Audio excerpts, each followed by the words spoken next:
these special editions, Nikola Berger explores the careers of consequential international personalities. Nikola focuses on professional passions and special moments that influence their lives. Special edition interviews dig deep, highlighting life moments that shaped these change makers and their careers. We found inspiration listening to these movers and shakers. We are happy to share their experiences with you. My guest is today Herwig Janssen. I'm super happy and thank you for your time. Herwig Janssen is Vice President Business Development for Johnson&Johnson and also Vice President Licensing and Acquisitions Emerging Markets for Janssen's Pharmaceuticals, yeah. You're welcome. Thank you. Yeah. Herwig Janssen, I'm super happy to hear a little bit about you, your career, because you started in the university in Belgium, in Antwerp, a study for law.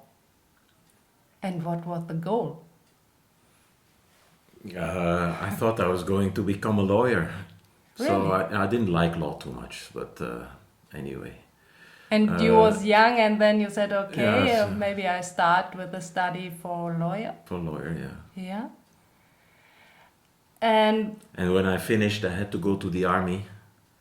And 2 weeks before I had to go to the army, I went skydiving and I broke my foot and they put a screw in it. And I said, so I went to the army still injured, and they said, well, come back in 6 months. And I said, what am I going to do? Mm-hmm. So I went to the US for 6 months, and I then got news that I did not have to go to the army because I had a screw in my ankle and it was too dangerous. And I ended up working for Johnson&Johnson since then and for the rest of my life. Really? What a story. So pure coincidence. And when you was a child, you had a dream. What do you want to do in the future? I think I always wanted to become a farmer. Oh, really? But I didn't know anything about farming. Many boys, they say, I want to be an astronaut. No. No? No, a farmer. I like to work out, be outside. And maybe if I would have to do it again, a wine farmer would have been nice because it's one of my passions. And that's not so difficult, you can learn that. Mm-hmm. But I ended up being what I am. I have a very interesting job, so I'm happy. And the farmer as a goal? I had a couple of times the opportunity to buy a piece of land and do it, but I never did it because I think if you do something, you have to do it right. And you cannot, the work I have is full time, so it's not possible. Maybe later. Okay, yeah. Maybe it's a goal for the future. Could be, yeah. Wine is your passion. That's my passion, yes. Yeah. I member of a lot of tasting groups. I represented Belgium in the Grand Jury Européen. I know all the people in the wine segment of usually mostly French wines, also other countries. But that was my passion, always has been, yeah. And you have your own wine in your house? I have my own cellar, yes, of course, yeah. It's very special. But you meet a lot of interesting people through your hobby. Yeah. And with wine, when I go to China, there are special wine boards. I say, okay, I am in China, who wants to have dinner with me? It's always somebody very interesting. In New York, in Washington, in LA, anywhere. And you have very fast story to talk about it, no? Always, yeah. Yeah. Because I know many people, they like wine and they taste and and you have a very fast talk and very nice, Yeah. Yeah, Johnson&Johnson, your career in Johnson&Johnson, yeah. started in '84 Yeah. in the US. So I worked there 5 years in business development. Mm-hmm. And then I thought, okay, I need to be, if I want to become a successful business development executive, then I need to learn the business. Because in order to be successful, you have to understand the deal, you have to understand the market dynamics, the business case. So I worked in various departments. So in R&D, clinical R&D, even with a lawyer's background, it was possible at a low level, of course. But then also in marketing and international marketing. I was also in sales for 3 years. I was national sales manager, psychiatry, anesthesia. So if you do, when you're young and you do a variety of different things, you learn the business, and that has helped me dramatically. Yeah, this was important for you because I saw so many different positions, and it's not so normal that so many different marketing, but also in the pharmacy and development, and so many different positions. Because we are in a complex business, pharmaceuticals, it's very expensive. And if a deal comes to you, you have to understand where the difficulties are and where the opportunities are. Mm-hmm. And if you've never been in the market, I think it's difficult to understand that quickly. Mm-hmm. And well, in international market, that's why I'm VP Emerging Markets. So I'm responsible for Latin America, for Asia Pac, for Russia, for Eastern Europe, for Middle East, Africa. So for most of the world except North America and Western Europe and Japan. So all the other, that's very diverse. China, Brazil, Russia, Mexico, you name it, Korea. Yeah. Very interesting. And it's important for you that you make your positions very correct in a perfect way. Yes. So what do? We do acquisitions or divestitures, co-promotion, co-distribution, licensing deals, technology transfers, everything that is related to a deal. All the negotiation part up to signing the contract is done by business development. So, and I had all that. It's a lot of people, of course, who are involved. You have people from the law department, you have finance people, from supply chain, mm-hmm. and then from the different geographical areas, from the countries, the general managers. They all need to be involved, but it's only one person responsible, and that's the business development person. So if you have to do it right, otherwise it comes back to you. And because if we do deals, there is always a post-evaluation, and if your numbers were wrong, then the deal is bad. So mm-hmm. that makes it very challenging but interesting. And when you have your meetings, is most in English? Always in English. Always. Yeah. Always, yeah. You speak other languages? So I speak Flemish, fluent in French, and I speak a little German. Yeah. Are you used to? Ja, ich weiß. I know. Yeah. But okay, you're but in China, in Russia, in Brazil, everybody speaks English. Yeah. Mm-hmm. And then normally you have you are a vice president in Johnson&Johnson, but you are also a vice president in Janssen, and it's the company from Paul Janssen, your father. He started the company. So the history is my grandfather. My grandfather was a son of a farmer, mm-hmm. And he became a general practitioner. So he studied medicine, and he became a GP in an area where there were almost no good medicines. It's before antibiotics. It was in the 20s, 30s, and he was always interested in pediatrics because if children became sick, they usually died. He went to Vienna to the European Congress of Pediatrics even then, and he met somebody from Hungary who had a pharmaceutical company called Gideon Richter, And my grandfather got the license to distribute those products in the Benelux. So he started his own company and he became quite successful. But my father said, what you are selling is not really great medicine. And so my grandfather challenged him and said, if you can do it better, then well, go ahead. Huh?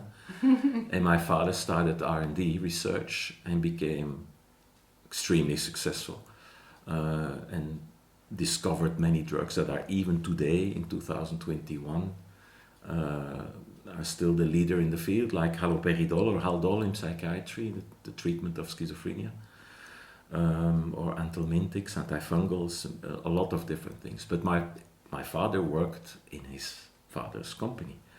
And when Johnson&Johnson came in 1961, they sold Janssen to Johnson&Johnson. So Janssen became part of Johnson&Johnson then.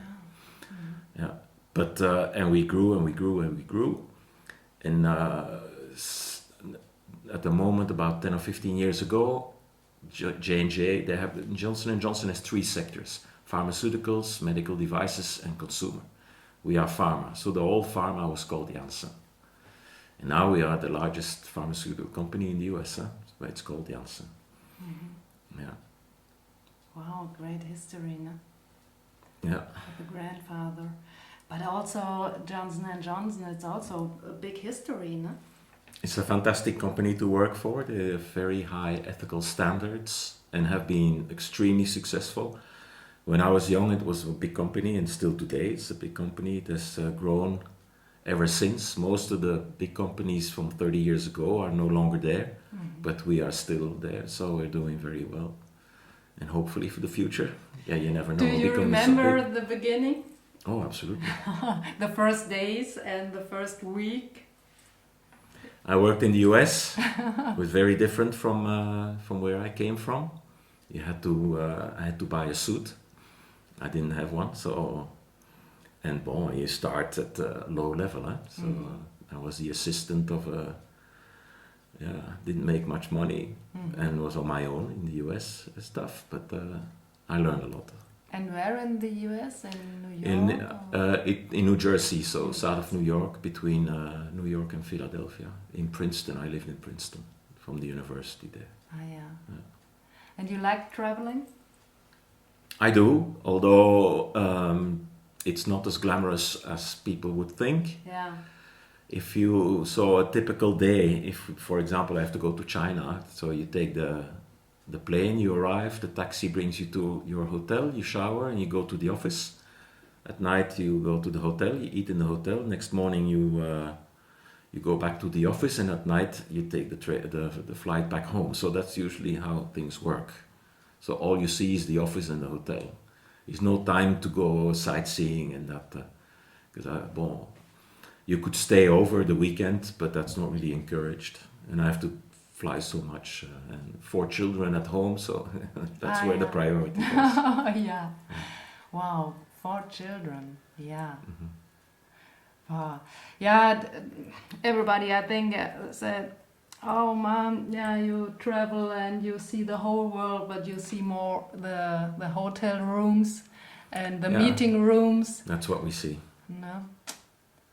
Oh, but maybe sometimes dinner or lunch with the clients or something. Sometimes, but in most countries that's not really done, except in Asia they like to go, and if you are successful closing the deal, then they will invite you for dinner. But usually it's not like in the old days where you had to go had dinner with.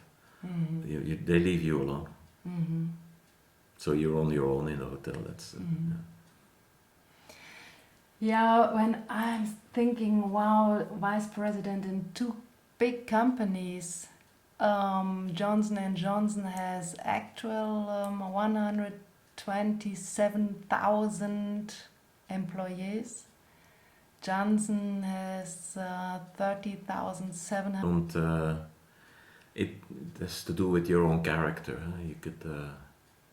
You could work as long as you want, but I have my priorities in life. Ah, yeah. And we work very hard. Yeah. But sometimes you have calls at 10 o'clock at night, 11 o'clock at night, or 6 in the morning because of the time difference. Ah, yeah. But when it's too much, then I just say no. Yeah.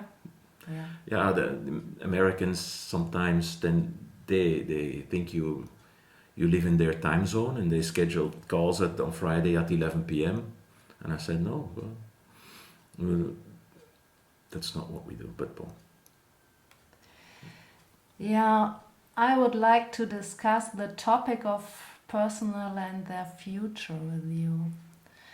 It's for me very important to know. I'm a headhunter, I'm a recruiter. Mm-hmm. And many clients or person they come to me and ask, Nikola, what do you think about the future, the skills, change something, need the companies more specialists? What do you think? It's a big change now in the world, no? I work in business development with a group of 40, 50 people only, and my boss is the head of the whole group, and we discuss that sometimes. He says, yes, we have a relatively old group of people, and we should change that, because we master very well business development skills of today, but not necessarily of the future. So, for example, social media or everything related to computer, new technologies, all that is not something that somebody like me master like maybe we should. So we need young people. Also, you need to, our business model changes every 20 years. Ah, yeah. And we know the current business model very well, but the younger people with their creativity, they will need to change that, I'm convinced. So that's why you need young people who are able to think differently than we can. They don't necessarily need to be specialized in one field, but they need to be able to think out of the box and be creative and challenge what we are doing and come up with different solutions. I have many candidates who likes this kind of work, and I have also, it's a little bit sad because they come to me and said, hey, I want to change my job because in my company I can't be creative. I stay for a war. Mm-hmm. And it's really sad because they are super creative, they have so many qualifications, and they have so many passions. And the big bosses, they say, hey, stop, we go this way, and you have to do this or that, and that's it. Yeah, those people should change jobs immediately. Yeah. In the old days, you stayed with the company for the rest of your life, but these days, every 3 years, if you hit a wall, you should just change. And how is it in your companies? It's a big change with the employees of fluctuation. What is the name? Fluctuation, yes. Everybody in our business laughs at us because we are the company where people tend to stay, because we are a good company, we grow, we are successful. But it's unusual. I think many people go from one company to the other, from Pfizer to AstraZeneca to Takeda to a small startup, and then start over again. But yeah, with us, we usually stay. Yeah, I think in your company you have so many options to change the positions. Yeah, no? And it's encouraged. Yeah, and now it's digitalization. Yeah, thank you. And transformation it's a big key. It's completely a big key. No? Yeah, it's a big change now for everything. Well, I saw that about 10-15 years ago. Our model was not successful anymore, which was developing our own drugs. So we changed everything. We stopped developing our own drugs, internal R&D and clinical development. We continued, but at a lower level, and focused more on innovation through licensing deals. So we needed a lot of people who knew very, very well a certain disease area and were able to identify the products of the future. So in order to do that, you need to become very specific, so you cannot know everything. So we said, okay, we're only going to choose therapeutic areas where there is a huge need for innovation. For example, oncology. But you have hundreds of different forms of cancer. Could be breast cancer, could be prostate cancer, you name it. So even in oncology, we had to choose a couple of disease area strongholds. For example, prostate cancer. And then we tried to find the biggest experts in that field, and is working for us in identifying the leading candidates of the future. And that was a fantastic model. So we became hugely successful because of that. But that was a big change. Huh? You had to fire people, you had to add people, you had to change organizations completely. And I think more or less now we are at the end of that era, because we are so big, it's very difficult to grow. We have $55 billion. Every year there is at least one drug that where the patent expires, and then you lose that almost overnight, those sales. So you have to come up with big products every year, and it's a challenge. So I think we are facing another change now, but that's okay. And it's probably the younger people who need to do that. And are you also the creative head to push these challenges, or we try? Or you have your team, and then the team said, "Hey, Herwig, we have to change something or to optimize something." Yeah, well, I work in business development, so there are other people who identify the opportunities. For example, you have a great new oncology drug in your pipeline, you're a small company, and the R&D people identify it, so then I go to you and try to buy that product from you. That's how it works. And then you have to find the right structure. I could buy it, but that's almost never done. I could ask, can I have a license? So I'll do the latest phase of development, which is very expensive, could be billions of dollars. And then we sell it in the market and we pay you a royalty and maybe some upfronts and maybe some milestones, etc. That's how it works. Yeah, that's what I do. And Janssen is also a company who likes it to get other innovation companies, or you give other innovation companies. It's all about innovation in any single industry today. I have a friend who has a company and he makes diapers. Mm-hmm. And even he, in order to win, he has to come up with an innovative diaper that is different from what is in the market today. In pharmaceuticals, definitely, because we sell very expensive drugs, and they will only be reimbursed when you can prove that the patient needs it and that it is cost effective. So, yeah. You are a friend of innovation solution, no? That's why we are successful. Mm-hmm. If you develop a Me Too, nobody will pay for it. Mm-hmm. And they shouldn't. Mm-hmm. And you have a very open mind for other companies, and you. But the other companies do it as well. Yeah, yeah. So we fight for targets that sometimes are the same, mm-hmm. and then the innovator has to choose between you and somebody else, mm-hmm. and you have to. Only one question. You said that you liked it to work with young, creative people with open mind, and I have also so much oldest senior.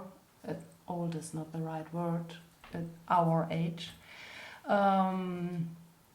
And they say, wow, I have so many years and I have so many passions, I have so many fantastic skills, but they look about my age.